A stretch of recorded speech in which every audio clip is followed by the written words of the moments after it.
afin que tu deviennes aveugle et nu. Film ini akan berfokus kepada seorang tentara sekaligus penembak terbaik Amerika. Dia bernama Joshua. Joshua sendiri mempunyai satu istri dan dikaruniai satu anak. Di sana ia telah merencanakan untuk menghabiskan waktu liburannya dengan keluarga. Joshua telah menjanjikan pada anaknya bahwa dia akan mengajak anaknya menonton di bioskop. But you don't have to go to church to believe in God. Tentu saja hal itu membuat mereka sangat senang sekaligus melepas rindu. Karena mereka sering ditinggal oleh Joshua untuk menjalankan tugas. Chris! Peter! Namun kebahagiaan itu harus ditunda setelah sang kolonel datang menghampiri Joshua. Di sana kolonel menugaskan Joshua untuk kembali bertugas. Karena ada teroris yang mengatasnamakan Islam akan mengebom sebuah gedung di bioskop. Namun sang kolonel tidak mengetahui di mana teroris itu akan melancarkan aksinya. Dengan terpaksa, Joshua harus menunda hari liburnya demi menyelamatkan orang-orang. Di sana istri Joshua sangat kecewa, namun mau gimana lagi, memang inilah resiko menjadi istri tentara. Dengan terpaksa, istri Joshua akan menonton bioskop berdua dengan anaknya. Namun saat Joshua akan kembali ke gedung rapat, tiba-tiba dan ternyata teroris itu mengebom bioskop di mana istri dan anak Joshua berada di sana. Atas ledakan itu, kini istri dan anaknya tewas. No! Somebody! Help! Jelas hal ini membuat Joshua sangat sedih sekaligus marah. Peter! No! Christian! Setelah beberapa lama, mayat istri Joshua dan anaknya akan dikebumikan. Di sana sang kolonel mengingatkan Joshua bahwa kasus ini akan segera diselidiki. Namun Joshua yang sudah emosi, ia pun tidak mendengarkan perkataan sang kolonel. Dan dia akan menghabisi orang-orang muslim. Kemudian Joshua langsung pergi ke masjid dan menghabisi orang-orang muslim yang sedang sholat.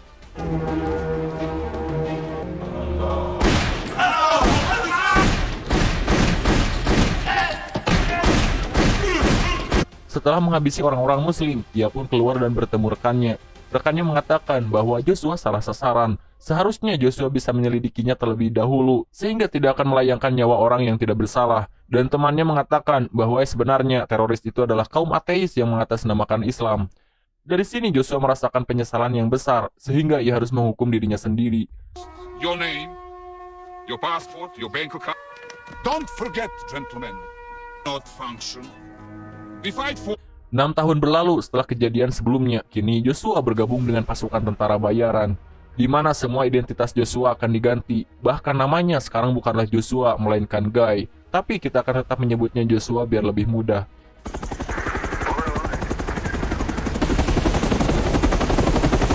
Singkat cerita, Joshua dan temannya kini dikirim untuk membantu tentara Serbia dalam mengamankan pertukaran tahanan dengan pihak Bosnia, di mana pada masa itu perang Serbia dan Bosnia sedang berlangsung.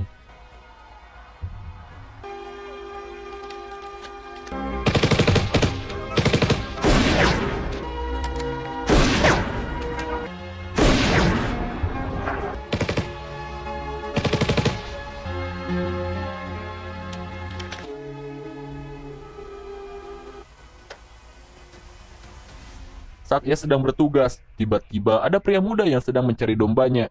Di sini Joshua mencurigai terhadap orang itu. Namun di balik itu, ia masih dihantui dengan insiden penembakan di 6 tahun berlalu. Ia takut hal itu terulang kembali. Namun dengan nekatnya, Joshua menembak orang itu hingga tewas.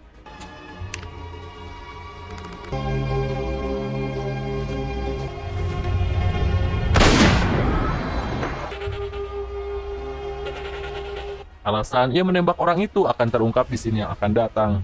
Scene kemudian berlanjut, di mana pihak Serbia memutuskan untuk melakukan gencatan senjata. Di sana Joshua dan tentara Serbia menggeledah beberapa tempat yang diyakini adalah para tahanan yang akan ditukar. Namun saat masuk ke dalam, ia melihat penghuni rumah sudah tewas mengenaskan, dan yang tersisa hanya perempuan tua yang sedang ketakutan. Joshua menemukan bayi yang masih selamat dengan keadaan menangis di dalam lemari. Tiba-tiba tentara Serbia yang bernama Goran datang menghampirinya. Joshua berusaha mengamankan bayi tersebut. Ketika Goran melihat wanita tua itu, Goran langsung mendekat dan akan berniat jahat. Joshua berusaha untuk menghentikan Goran agar tidak melakukan apapun terhadap perempuan itu. Namun Goran yang keras kepala malah menyiksa wanita itu dengan memotong jarinya.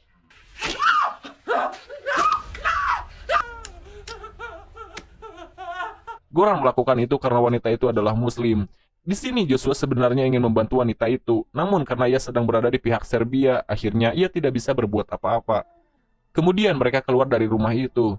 Saat dalam perjalanan, ia melihat mayat pemuda yang telah ia tembak sebelumnya. Dari sinilah alasan mengapa Joshua membunuh pemuda itu. Jadi pada hari sebelum ia menembak orang itu, Joshua melihat ada seorang wanita muda yang berjalan ke arah rekan tugasnya. Temannya tidak merasa curiga sedikit pun dengan orang itu. Joshua pun berpikir sama. Namun saat orang itu mendekat, ternyata orang itu melakukan bom bunuh diri untuk menghancurkan pos pengamanan. Dan inilah alasan Joshua membunuh pemuda itu. Ia takut kejadian itu terulang kembali. Datanglah angkatan udara Serbia yang akan menyisir tempat tersebut.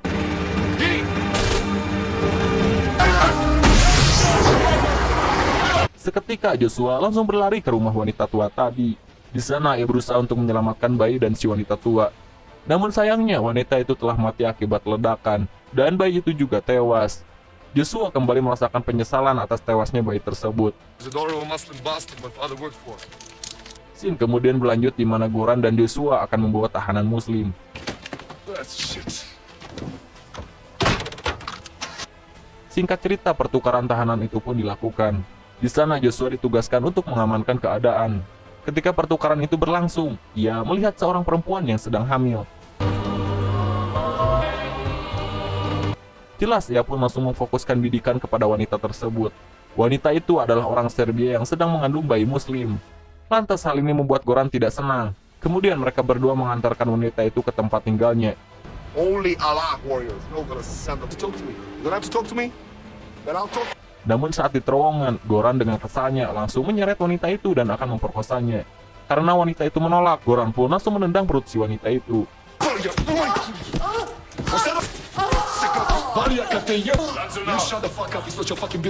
Joshua berusaha menghentikan Goran, tapi karena Goran keras kepala, akhirnya Joshua harus membunuhnya. Tidak lama wanita itu akan melahirkan, lantas Joshua langsung membantu proses lahiran. I'm gonna help you. I can see the head. You push. Dengan alat seadanya, Joshua berhasil menyelamatkan bayi tersebut. Namun yang jadi masalahnya, wanita itu enggan menerima bayinya. Dengan terpaksa, ia harus mengurusnya sendiri. Karena trauma yang dialaminya, wanita itu mengambil senjata dan akan bunuh diri. Tapi untungnya Joshua menghentikannya. Saat di perjalanan, sang bayi terus menangis. Joshua meminta wanita itu untuk mendekap bayinya agar tidak menangis. Tapi tanpa mengucap satu kata pun, wanita itu masih enggan menyentuh bayinya.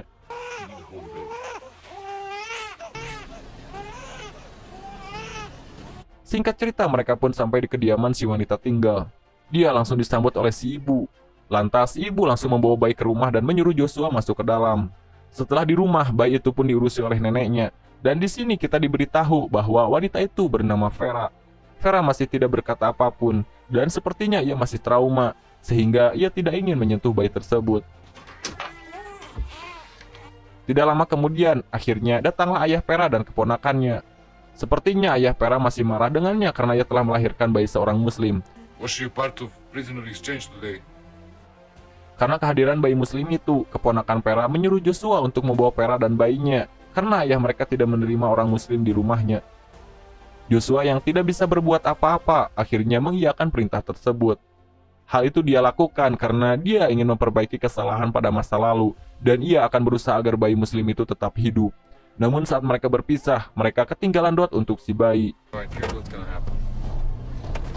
Di perjalanan, Joshua mengatakan bahwa ia akan membawa Vera dan bayinya ke tempat pengungsian. Di sana mereka berdua akan aman.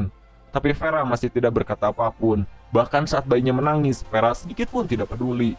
Akhirnya Joshua lah yang harus kembali mengurus bayi itu. Dan saat ia melihat botol susunya, ia baru tersadar bahwa Dotnya ketinggalan. Tidak ada cara lagi, akhirnya Joshua menggunakan kondom yang ia bawa untuk dijadikan Dot.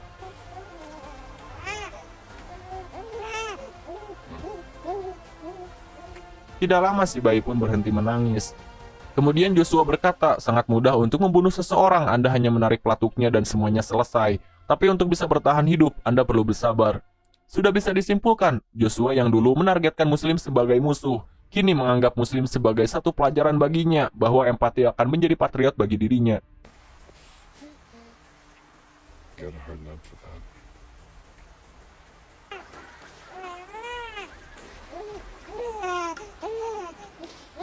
putting this. Esok paginya, Joshua kembali mengurusi bayi itu.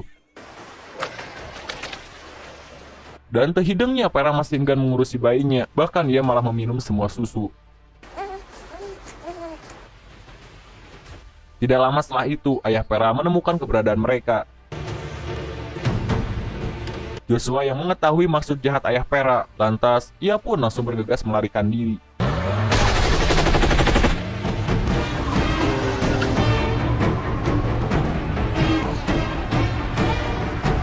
Aksi kejar-kejaran pun berlangsung lama, tapi bagusnya Joshua berhasil bersembunyi sehingga tidak diketahui. Kemudian Joshua menyuruh Vera untuk memegang bayinya.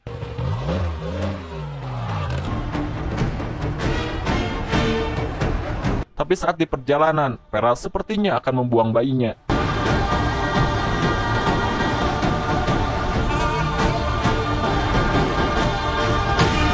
Namun Vera kembali mendekap bayi tersebut.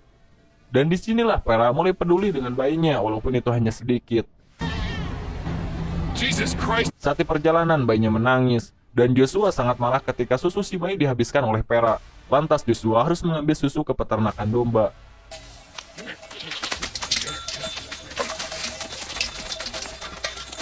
Melihat perjuangan Joshua mempertahankan bayinya, akhirnya Vera mau menyusui anaknya. Namun tidak lama, tiba-tiba datang ayah Vera dan mengancam mereka. Sang ayah menyuruh Vera untuk membunuh bayinya. Jika tidak mau, maka Vera harus bunuh diri. Saat itu Joshua berusaha menghentikannya sehingga ia tertembak. Joshua mengatakan bahwa bayi itu tidak bersalah. Mendengar Joshua membela bayi muslim, sang ayah berniat akan membunuh Joshua. Tapi ia dilindungi Vera sehingga ayahnya tidak jadi menembak. Lantas Joshua menjelaskan semuanya bahwa pada sebelumnya Goran berusaha membunuh Vera dan bayinya, sehingga Joshua harus membunuhnya. Mendengar pembelaan itu, akhirnya hati ayahnya terluluhkan dan mereka berdua pun pergi dari sana. Dari sini Vera akhirnya mau berbicara, kemudian ia menangani luka Joshua.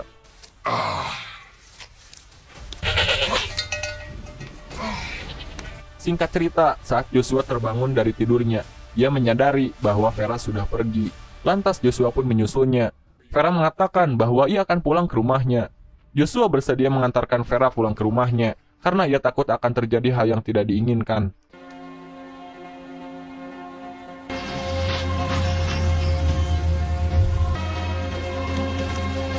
Namun saat kembali ke kampung halamannya, mereka melihat beberapa orang tewas mengenaskan, dan pastor di sana juga tewas mengenaskan. Kemudian mereka melihat para pasukan membawa warga dan ayah Vera. Mereka akan menghukum warga karena telah membiarkan bayi muslim hidup. Merasa nyawa mereka terancam, akhirnya Vera memutuskan untuk pergi dari sini. Lantas Joshua akan membawa Vera ke PBB untuk ditangani, dan mungkin di sana Vera dan bayinya akan aman.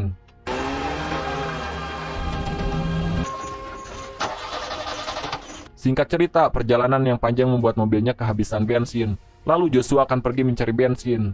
Saat melihat pemukiman warga, Vera menyuruh Joshua untuk menunggu malam saja, karena mungkin saat malam mereka akan aman memasuki pemukiman warga.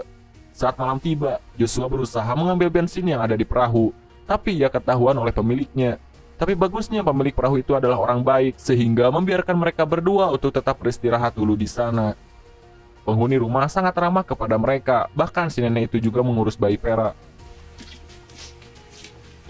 Saat malamnya, Vera menyanyikan lantunan lagu agar bayinya bisa tidur.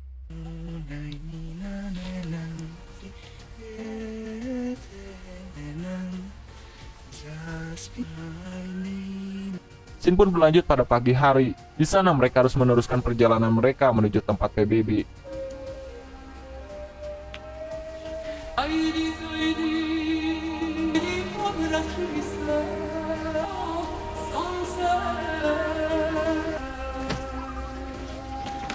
Saat sudah di tepi danau, Vera menyuruh Joshua untuk tetap menunggu dan dia akan mencari bis sendiri. Karena hanya dia yang tahu kapan jadwal bis ke kota Speed tiba. Dengan memasrahkan bayinya, Vera pun berjalan sendiri menuju terminal bis. Ketika Joshua akan pergi ke dalam perahu, ia melihat sepotong tangan manusia. Di sini Joshua curiga bahwa tempat ini sangat berbahaya. Lantas ia pun masuk ke dalam bangkai perahu.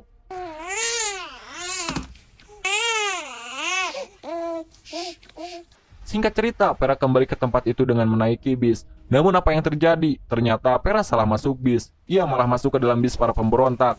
Orang-orang itu ternyata akan mengeksekusi para warga sipil. Joshua yang melihat itu, lantas ia pun langsung bersiap dengan senjatanya.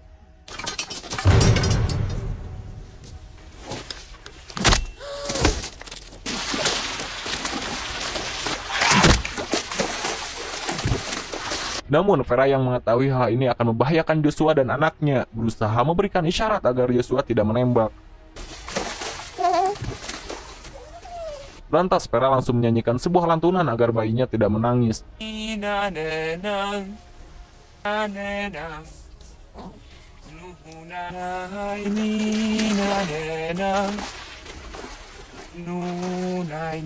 Hal itu ditujukan agar keberadaan Joshua dan bayinya tidak diketahui.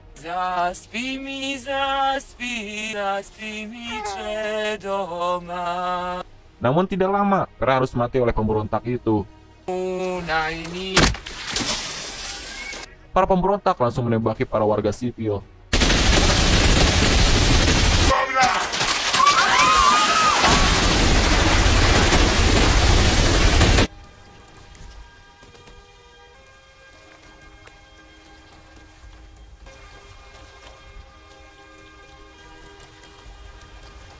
Suara bising tembakan lantas membuat si bayi menangis, dan hal itu membuat para pemberontak curiga. Joshua langsung bersembunyi dan membekam mulut si bayi agar tidak kedengaran. Saat si pemberontak sedang mengecek kapal, untungnya ada kucing keluar sehingga membuat pemberontak itu berpikir mungkin yang tadi hanyalah suara kucing. Setelah pemberontak pergi, Joshua kaget ketika melihat bayinya tidak bersuara. Ia berusaha sebisa apapun agar bayinya bisa bernapas. Breathe. Breathe.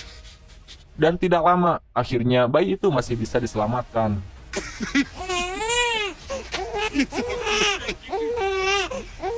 Joshua pun sangat bahagia melihatnya.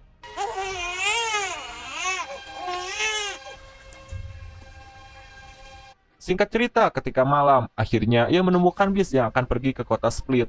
Namun Joshua tidak mempunyai uang, tentu saja sang supir tidak bisa membawanya. Tidak bisa berbuat apa-apa, akhirnya Joshua menyerahkan kalung salibnya. Di dalam bis, kita akan diperlihatkan salah satu perempuan yang sepertinya merasa kasihan dengan keadaan Joshua dan bayinya.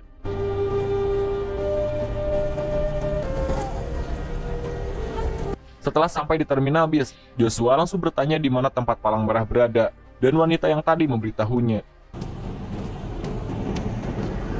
Di sini Joshua berusaha memasrahkan bayi tersebut agar bisa ditangani oleh palang merah. Sebelum pergi, ia menuliskan nama ibu si bayi. Grow up, you be happy.